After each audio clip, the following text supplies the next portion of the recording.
The plasma cannon fired again, sending a bright blue stream of energy across the dark space between the ships. Commander Vextar watched from his command chair as the blast struck the enemy vessel's shields. The Korthak ship shook from the impact, but kept flying toward them. "Direct hit on their forward section," reported his weapons officer. "Their shields are down to 60%. Vextar nodded. It was the same pattern they had followed for months now. His ship would fire, the enemy would fire back, and neither side would gain much ground. The battle for the Kepler 442 system had been going on for 8 long months, and every day felt exactly like the one before it. The war between his people, the Zephyrians, and their enemies, the Korthak Collective, had been raging for 37 years. What started as a simple fight over mining rights had grown into something much bigger. Now it consumed entire star systems and billions of lives across the galaxy. Vextar's crystalline skin glowed softly as his neural implants processed the battlefield data. His people were naturally good at this kind of thinking. They could see patterns and calculate outcomes faster than most other species in the galaxy. But even with this advantage, they could not break through the Korthak defenses. "Sir, 3 more enemy ships are coming out of hyperspace," his navigator called out. "They're forming up in standard attack formation." The Korthak ships moved with perfect coordination. Their crews shared a hive mind that let them work together without any confusion or delay. Where the Zephyrians relied on individual skill and quick thinking, the Korthak used teamwork and overwhelming firepower to win their battles. Both sides had been fighting this way for thousands of years before they ever met each other. The Zephyrians had developed their tactics through centuries of small wars with neighboring species. They believed in precise strikes and elegant solutions. Every battle was like a chess game, where the smartest player would win. The Korthak had a different approach. Their hive mind meant they could coordinate massive fleets without any mistakes. They preferred to build huge armies and crush their enemies through sheer numbers and firepower. To them, war was about discipline and following the plan exactly. When these two very different ways of fighting met in space, neither could defeat the other. The Zephyrians were too smart and quick for the Korthak to pin down. The Korthak were too strong and organized for the Zephyrians to break through their lines. "Enemy ships are charging weapons," the tactical officer announced. "They'll be in range in 30 seconds. Vextar gave the standard orders. "All ships maintain formation. Prepare to execute defensive pattern 7. Wait for my command." This was how every battle went. The Korthak would advance in their perfect formations. The Zephyrians would dance around them, striking at weak points. Both sides would inflict damage, but neither would win a complete victory. Then they would withdraw, repair their ships, and do it all again the next day. The war had become a ritual. Both sides knew exactly what the other would do, but they kept following the same patterns anyway. It was like a deadly dance that neither side could stop dancing. On the other side of the battlefield, strategic mind Thekmor coordinated the Korthak attack. His consciousness was connected to every other Korthak in the fleet. He could feel their thoughts and they could feel his. Together, they moved like parts of one giant machine. "The Zephyrians are beginning their evasive maneuvers," reported one of his subordinate minds. "They will try to hit our flanks while we advance." Thekmor had expected this. The Zephyrians always used the same tactics. They were predictable, but they were also very good at what they did. His people had tried to break their patterns for decades, but the crystalline beings were too fast and too clever. "Maintain formation," he ordered through the hive mind. "Deploy screening vessels to protect our flanks. Execute bombardment pattern 12. The Korthak ships opened fire together. Hundreds of kinetic projectiles streaked across space toward the Zephyrian fleet. The metal slugs moved at incredible speed, carrying enough energy to punch through most armor. But the Zephyrians were already moving. Their ships twisted and spun through space like dancers, avoiding most of the incoming fire. The few hits they took were absorbed by their energy shields, which glowed brighter with each impact. Both fleets had been upgraded and improved over the decades of war. The Zephyrians had developed better shields and more precise weapons. The Korthak had built stronger armor and more powerful guns. But every improvement on one side was matched by a counter-improvement on the other. The war had become a balance. Neither side could gain a lasting advantage because both sides were too good at adapting to new threats. It was like an arms race that never ended, with each innovation canceled out by the next. Far away from the battle, on planets controlled by both sides, civilians lived their lives in the shadow of endless war. Factories worked day and night to build new weapons and ships. Farms struggled to feed populations while their best workers were drafted into military service. The cost of the war was enormous. Entire generations had grown up knowing nothing but conflict. Resources that could have been used for exploration, art, or science were instead poured into the military machine. But the leaders on both sides insisted the war must continue. The Zephyrian Council claimed they were fighting for freedom and the right to explore the galaxy. The Korthak Collective said they were defending their territory from aggressive invaders. Neither side would admit that the original cause of the war had been forgotten long ago. The mining rights they had fought over in the beginning were worthless now. The contested systems had been strip-mined and abandoned years ago. The war continued because it had become a way of life. Military commanders on both sides held positions of power and respect. Defense contractors grew rich selling weapons and supplies. Politicians used the conflict to justify their decisions and maintain control over their people. Meanwhile, 50,000 light-years away from the battle, a small blue and green planet orbited a yellow star. The people of Earth had no idea that such a massive war was raging across the galaxy.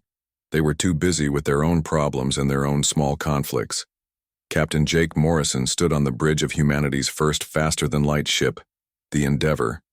He was a tall man with brown hair and steady eyes, chosen to command this historic mission because of his calm judgment and diplomatic skills.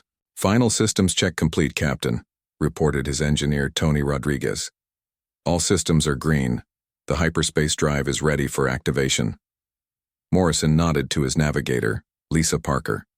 She was a brilliant woman who had helped design the navigation systems that would guide them to the stars.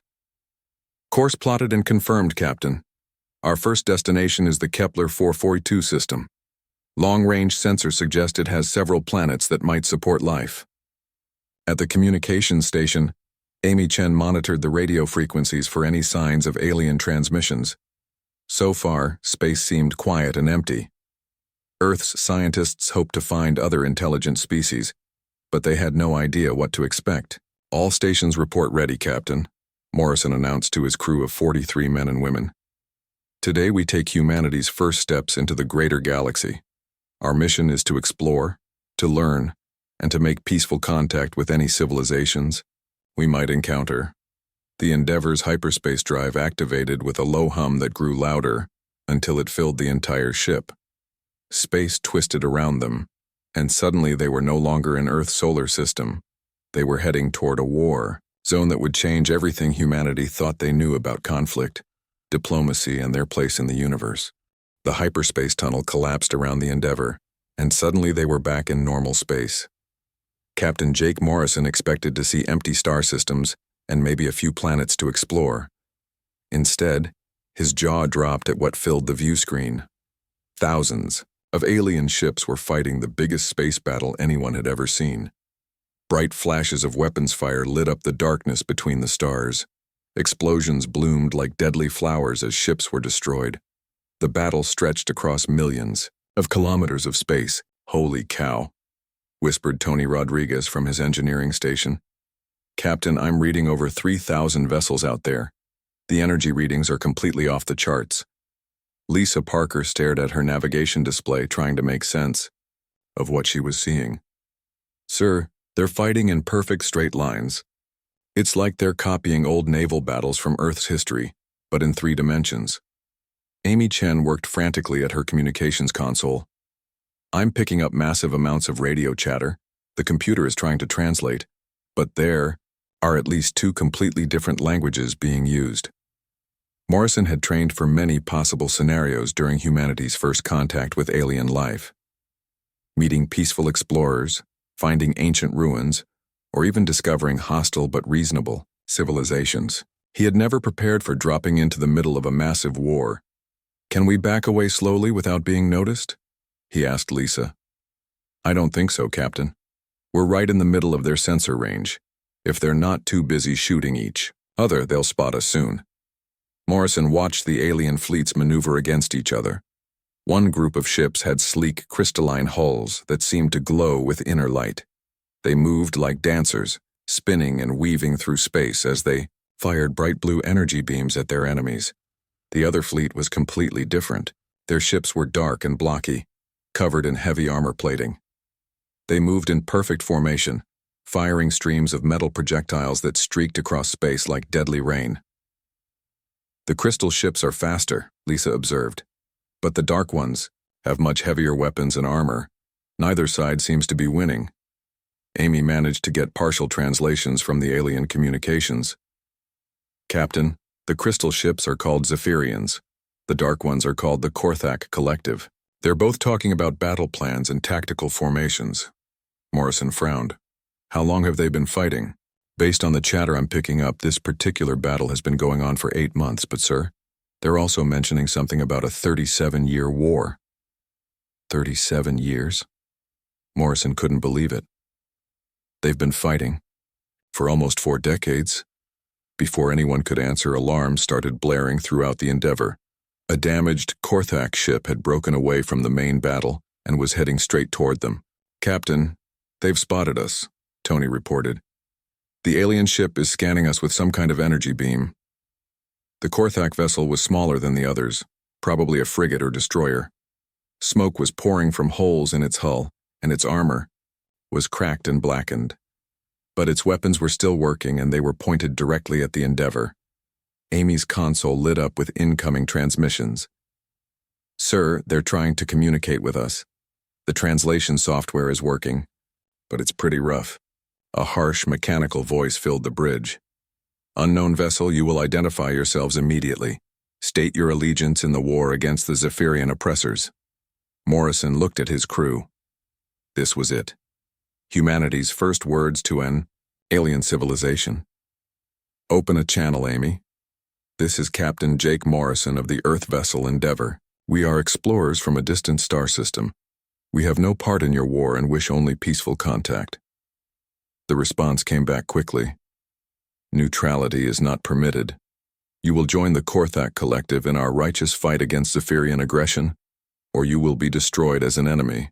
Before Morrison could reply, another transmission came through on a different frequency. This voice was musical and seemed to ring like crystal bells. Greetings, unknown beings. I am Commander Vextar of the Zephyrian Third Fleet. We detected your arrival and offer you protection from the brutal Korthak invaders. Join us in our struggle for freedom.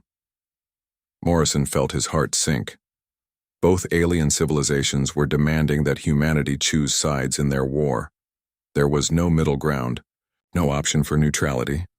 Captain, Lisa said quietly, both fleets are turning toward us. I count at least 200 ships moving in our direction. Amy was monitoring communications from both sides. Sir, they're both powering up their weapons. The Zephyrians are saying we have 30 seconds to decide. The Korthak are giving us the same deadline. Morrison stared at the view screen as hundreds of alien warships closed in on the tiny Endeavor. Each fleet was easily capable of destroying his ship with a single volley, but they were waiting for his answer. What are our options? He asked his crew. Tony checked his instruments.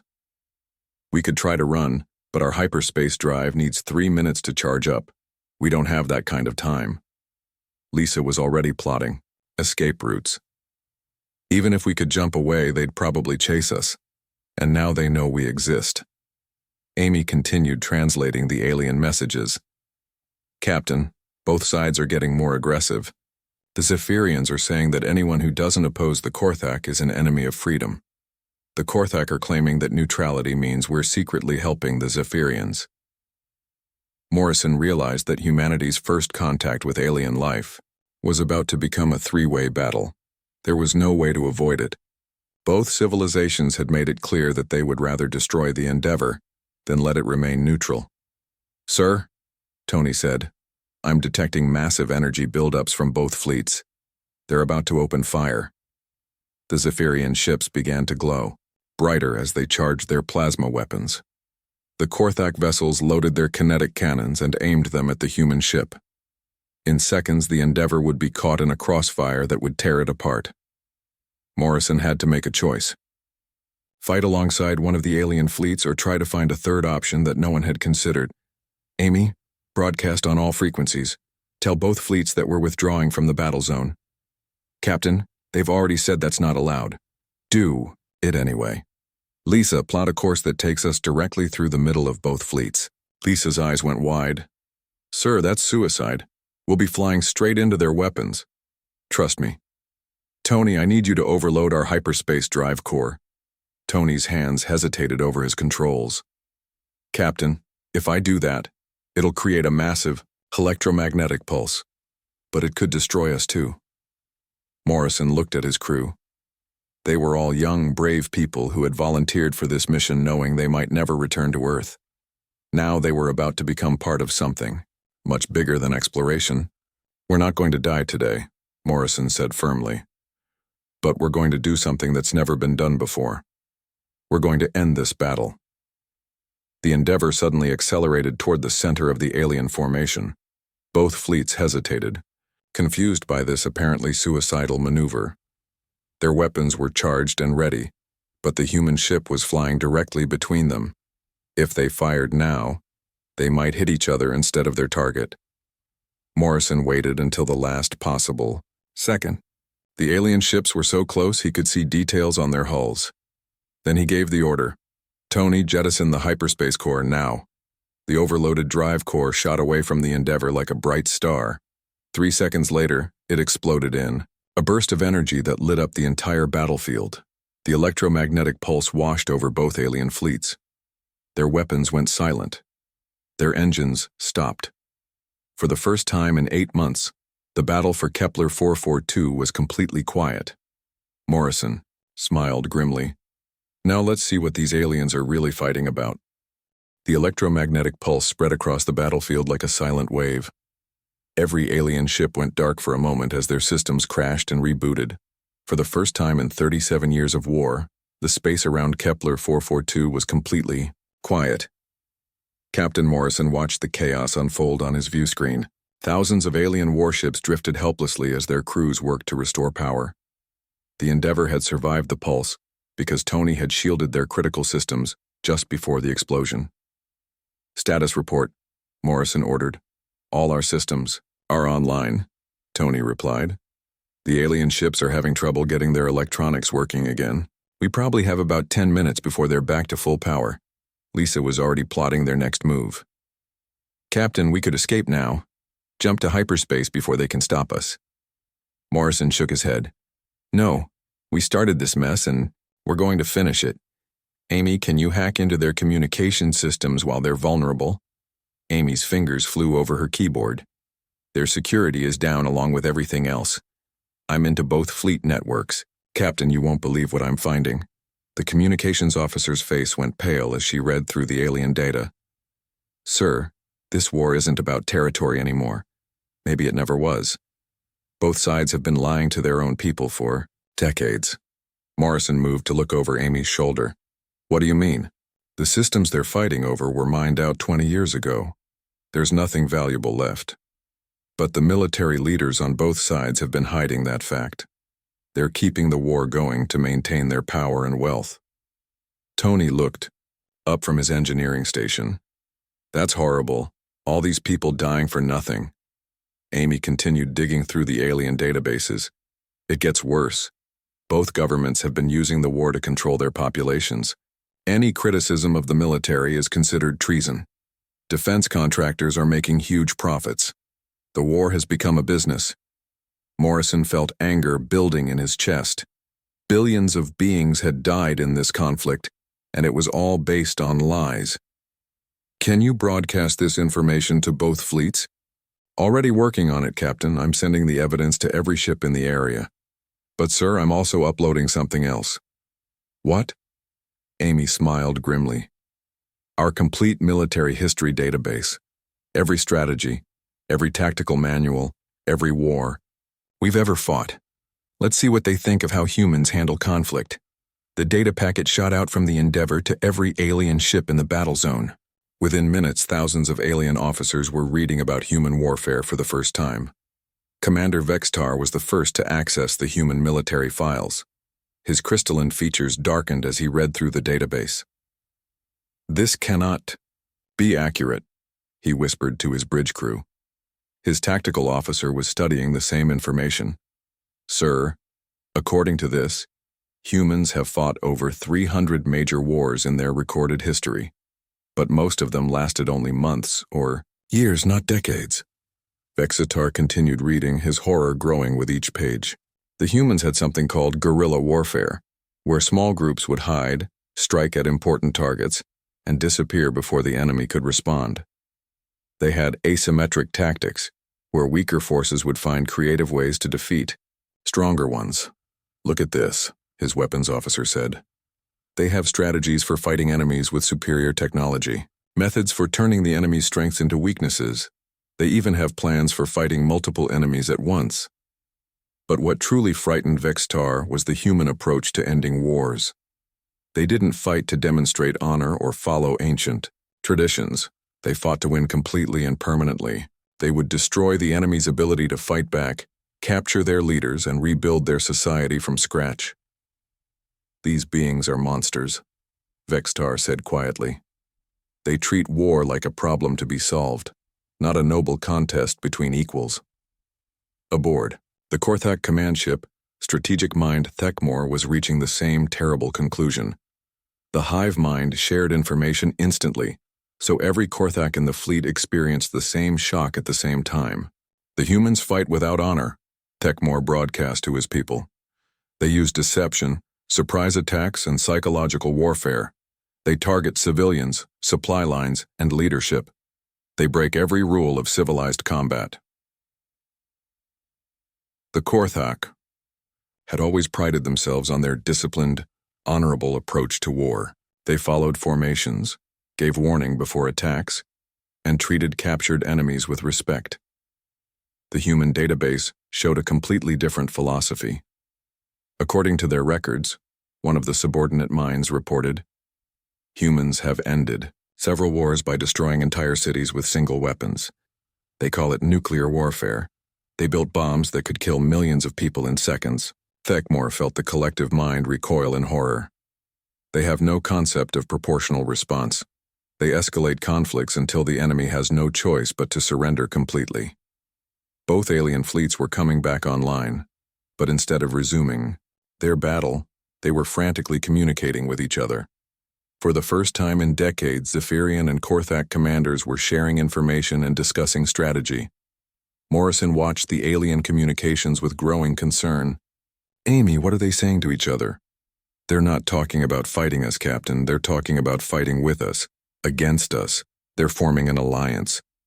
Lisa looked up from her navigation console. "Sir, both fleets are repositioning. They're not aiming at each other anymore. They're aiming at us." The revelation of human military doctrine had done something Morrison never expected. Instead of ending the war between the two alien civilizations, it had united them against a common threat. They were more afraid of humanity than they were of each other. Tony was monitoring the alien ship movements. "Captain, they're powering up weapons again, but they're coordinating their attacks. The Zephyrians are moving to cut off our escape routes while the Korthak are preparing to bombard us." Morrison realized his mistake. He had shown the aliens how humans fought, but he hadn't considered how they would react to that knowledge. To beings who had spent millennia following the rules of honorable warfare, humanity's approach looked like pure evil. "Amy, open a channel to both fleets, all frequencies." "Channel open, Captain." Morrison took a deep breath. "This is Captain Morrison to all ships. We did not come here to fight. We came seeking peaceful contact with other intelligent species. We showed you our history to demonstrate that wars can be ended quickly, not to threaten you." Commander Vextar's voice crackled over the radio. "Your methods are barbaric. You fight without honor, without limits, without mercy. You are a threat to all civilized life in the galaxy." Strategic mind. Thekmor's mechanical voice joined the conversation. The Korthak Collective agrees with the Zephyrians. Your species represents chaos and destruction. You must be contained before you spread your violence to other worlds. Morrison looked at his crew. They had wanted to end a war, but instead, they had started a much bigger one. How many ships are targeting us now? Lisa checked her sensors.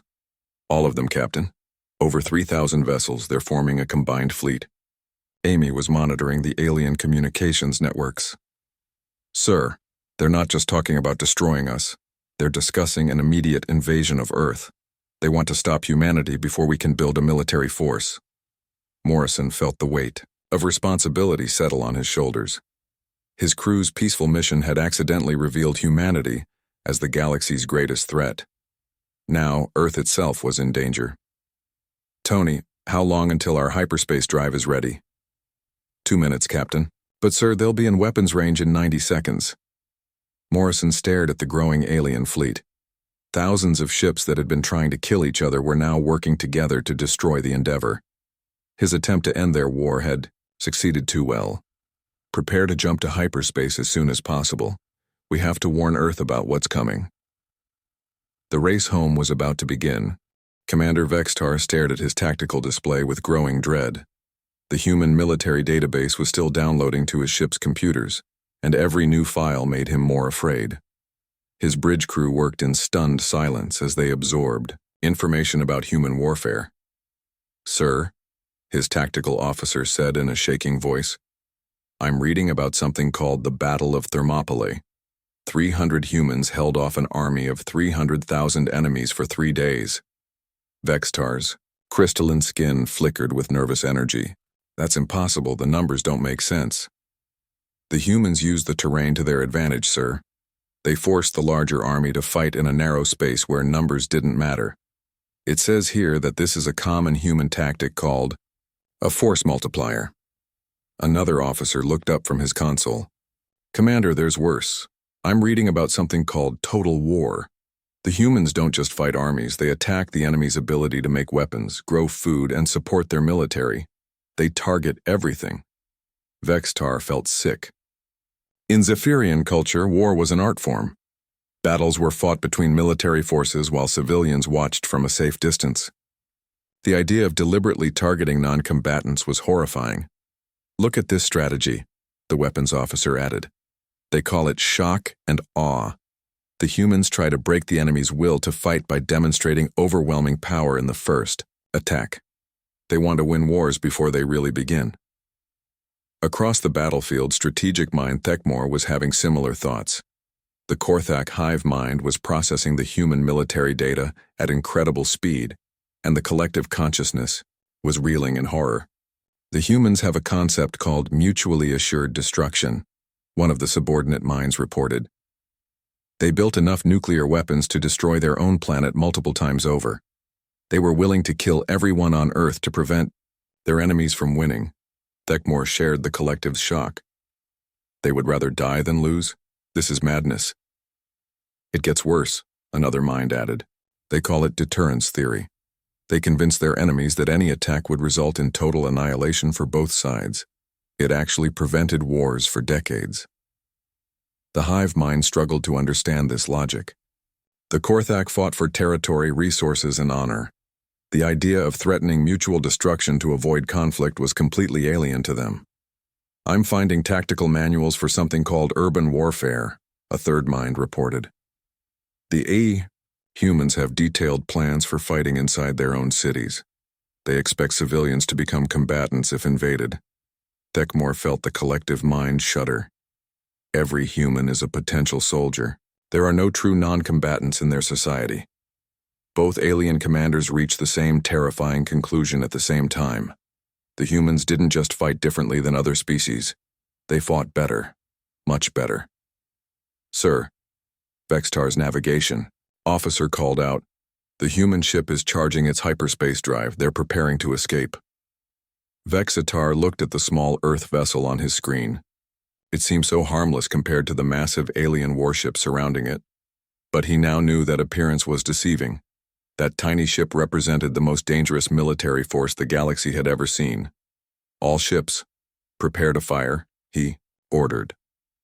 We cannot let them return to their homeworld. Strategic mind. Thekmor gave the same order to his fleet. The human ship must be destroyed before it can warn Earth of our approach. The element of surprise is our only advantage. But even as both fleets prepared to attack, their commanders were reading more human military files. What they found made them pause. "Commander," Vextar's tactical officer said quietly, "I'm reading about human intelligence gathering. They have something called electronic warfare. They can hack into enemy computers and steal information during battle." Vextar's eyes widened. "Are they reading our files right now?" "It's possible, sir. According to this, humans have been intercepting and decoding enemy communications for thousands of years. They might know everything we're planning." Aboard the Korthak flagship, similar concerns were spreading through the hive mind. "The humans have detailed instructions for psychological warfare," one mind reported. "They study their enemy's culture and beliefs, then use that knowledge to break their morale." Thekmor realized something frightening. "They've already done this to us. By showing us their military history, they've made us afraid. This might be part of their strategy." The collective mind buzzed with paranoid thoughts. What if the electromagnetic pulse was deliberate? What if they wanted us to read their files? What if this is all part of a larger plan? On the bridge of the Endeavor, Captain Morrison watched the alien fleets hesitate. "Amy, are they still targeting us?" "Yes, Captain, but they're not firing. I'm picking up a lot of chatter between their ships. They seem to be arguing about something." Lisa had finished plotting their escape route. "Hyperspace drive is ready. Sir, we can jump in 30 seconds. Morrison nodded, but he was troubled by what he was seeing. The alien fleets were powerful enough to destroy Earth's entire military with ease. If they reached human space before Earth could prepare, the war would be over before it started. "Amy, can you access more of their tactical databases? I want to know how fast they can travel to Earth." Amy's fingers flew over her keyboard. "Getting into their navigation systems now, Captain." "Sir, this is bad news. Their ships are much faster than ours. They can reach Earth in 4 months. We'll need at least 6 months to get home with our damaged hyperspace drive." Morrison felt his stomach drop. Even if they escaped right now, the aliens would reach Earth 2 months before the Endeavor could deliver its warning. "There has to be something we can do," Tony said. "Some way to slow them down or give Earth more time." Morrison stared at the alien formations. Thousands of ships that had been fighting each other for decades were now united against humanity, but something about their behavior struck him as odd. "Amy, translate more of their communications. I want to know what they're arguing about." "They're discussing human tactics, Captain. Both fleets are reading our military files and trying to figure out how to fight us. They're scared." Lisa looked up from her navigation console. "Scared? They have 3,000 ships and we have 1. That's just it," Morrison realized. They know that numbers don't always matter in human warfare. They've read about how small forces have defeated larger ones throughout our history. They're starting to second-guess themselves. Amy continued translating. "The Zephyrian commander thinks this might be a trap. The Korthak leader is worried that we've already hacked their systems and stolen their battle plans. They're both afraid to attack because they think we might be smarter than they are." Morrison smiled grimly. "They're right to be afraid, but not for the reasons they think." "What do you mean, Captain?" "They've spent 37 years fighting each other using the same tactics over and over. They're predictable because they follow rules and traditions. But humans adapt. We change our strategies based on what works, not what's honorable." Tony was monitoring the alien ship movements. "Sir, they're still preparing to fire, but their formation is getting sloppy. Some ships are falling back while others are moving forward. They can't agree on how to attack us." Morrison realized that the aliens' greatest strength was also their weakness. The Zephyrians were too analytical, overthinking every possibility. The Korthak were too coordinated, unable to act independently when their hive mind was confused. "Amy, I want you to transmit something to both fleets. Tell them that we've already sent a message to Earth describing their locations, fleet strengths, and tactical capabilities. Captain, we haven't actually sent any messages." "I know, but they don't know that. Let them think about how humans might use that information." The message went out to both alien fleets. Within minutes, their formations began to break apart as commanders on both sides tried to figure out what the humans might be planning. "They're withdrawing," Lisa reported. "Both fleets are pulling back to long-range positions." Morrison nodded. "They're afraid to attack because they don't know what we're really capable of. That fear is the only thing keeping us alive right now." But he knew it wouldn't last forever. Eventually, the aliens would overcome their fear and realize that the Endeavor was just one small ship. When that happened, the race to Earth would begin in earnest. The temporary standoff couldn't last forever. Commander Vextar watched the human ship on his screen and tried to think like they did. The humans had shown him their military history, and now he understood how dangerous they could be. But they were still just one small vessel against thousands of alien warships. "Sir," his tactical officer reported, "our analysts have finished studying the human database. They believe the Earth ship is bluffing about sending messages home." Vextar's crystalline features hardened. "Explain." "The humans arrived here by accident, Commander. They were exploring, not expecting to find a war zone. Their communications equipment isn't powerful enough to send messages across 50,000 light-years of space." Strategic mind. Thekmor reached the same conclusion at almost the same time. The Korthak hive mind had been analyzing the human ship's technical specifications, and the collective intelligence was confident about their assessment. "The Earth vessel lacks the transmission power to contact their homeworld," Thekmor broadcast to his fleet. "Their threat was psychological, warfare, exactly as their military manuals describe." Both alien commanders felt a mixture of admiration and fear. Even while facing certain destruction, the humans had tried to manipulate their enemies. It was exactly the kind of thinking that made them so dangerous. "All ships," Vextar ordered. "Resume attack formation. The human vessel will be destroyed before it can escape." But as the alien fleets moved back into position, something unexpected happened. Ship-to-ship communications erupted across both fleets as individual crews began arguing with their commanders. Captain Morrison listened to Amy's translations with growing amazement. "What are they saying?" "The crews are questioning their orders, Captain. Reading our military history has changed how they think about this war. Some of them are refusing to attack us." Lisa looked up from her navigation console. "How is that possible? I thought the Korthak shared a hive mind." "They do," Amy replied. "But the human database included information about individual thinking and free will. It's causing conflicts in their collective consciousness. Some Korthak are trying to think independently for the first time in their lives." Morrison realized something incredible was happening.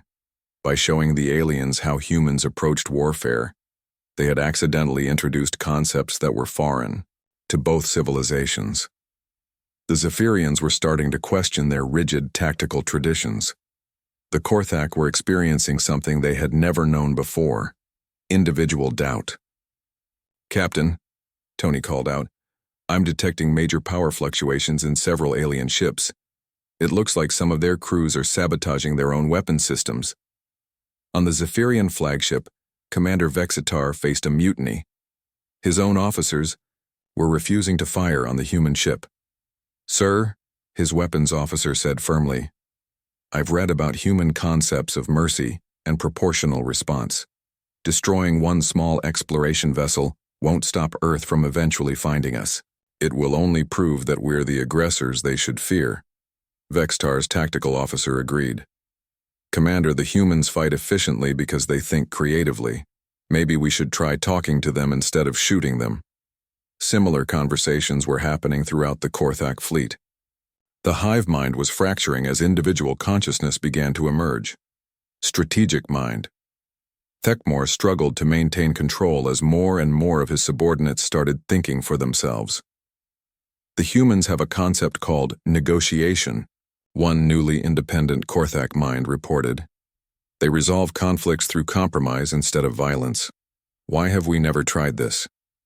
Morrison watched the alien formations break apart as ships pulled away from attack positions. "Amy, open a channel to both fleets." "Channel open, Captain." "This is Captain Morrison to all ships. We didn't come here to end your war or change your Societies. We came seeking friendship and peaceful contact. We are willing to share our knowledge freely if you're willing to stop fighting. The response came from unexpected sources. Instead of the fleet commanders, individual ship captains began responding directly. "This is Captain Zekli of the Zephyrian, cruiser Bright Star," came the first reply. "We have been fighting this war for longer than I have been alive. Reading your history has shown us that there might be other ways to resolve our differences." A Korthak voice joined the conversation. "I am Commander Veldok of the heavy destroyer Ironwill. For the first time in my existence, I am thinking thoughts that are my own. The hive mind no longer controls my decisions. This is frightening but also wonderful." Morrison looked at his crew with amazement. "We've accidentally started a revolution." More alien voices joined the growing conversation. Ship after ship declared their independence from the central commands. Crews that had been following orders without question for decades were suddenly thinking for themselves. Commander Vextar and Strategic Mind Thekmor found themselves facing something neither had expected. Their own people turning against the war they had been fighting for so long. "Sir," Vextar's communication officer reported, "over half of our fleet is refusing to attack the humans. They're demanding to know why we've been hiding the truth about this war for so many years." Thekmor was having similar problems. The hive mind that had kept the Korthak unified for millennia was breaking apart as individual consciousness spread through the fleet, like a virus. "The collective is dissolving," he broadcast desperately. "Order must be maintained. Individual thinking leads to chaos." But it was too late. The human military database had introduced ideas that couldn't be taken back. Concepts of free will, independent thought, and creative problem-solving were spreading through both fleets faster than their commanders could stop them. Morrison realized that humanity had won without firing a single shot. Not through superior weapons or tactics, but by sharing ideas that were completely normal to humans but revolutionary to the aliens. "Amy, can you patch me through to the fleet commanders directly?" "Yes, Captain. You're connected to both flagships." "Commander Vextar, Strategic Mind Thekmor. This is Captain Morrison. Your fleets are breaking apart because your crews have learned something important. They've learned that there are alternatives to endless war." Vextar's voice was bitter. "You have destroyed our military discipline. Our crews no longer follow orders without question. We've given them the ability to think for themselves," Morrison replied. "That's not destruction, that's growth."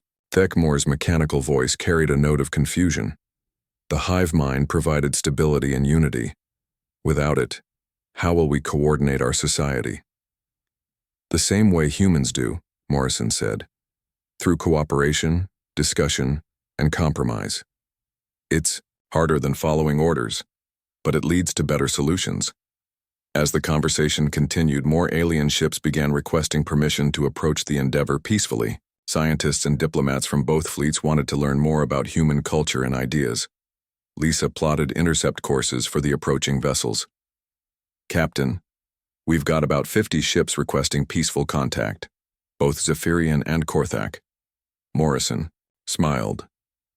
This is what first contact should have been like. But not everyone was happy with the changes. Some hardline commanders on both sides were regrouping their loyal ships, preparing to continue the war despite their crews' objections. "Captain," Amy warned, "about a quarter of each fleet is still under central command. They're forming up at the edge of the system. I think they're planning to attack Earth anyway." Morrison watched the tactical display as roughly 1,500 alien warships gathered for what might be the last battle of the old war. These were the ships crewed by beings who couldn't or wouldn't accept the new ideas humanity had brought. "How long until they can reach Earth?" he asked. 3.5 months, sir," Lisa calculated. "But Captain, the ships that stayed behind want to help us stop them." Morrison looked at the growing collection of former enemies who were now potential allies. Zephyrian and Korthak vessels were working together for the first time in decades, planning to defend Earth against their own former comrades. "Amy, send a message to Earth, tell them we're coming home and we're bringing friends, but also warn them that some very angry aliens are coming too." The Endeavor began its long journey home, escorted by an unlikely fleet of alien allies. Behind them, the die-hard warships prepared for one final assault on humanity. The war was over, but the consequences of ending it were just beginning.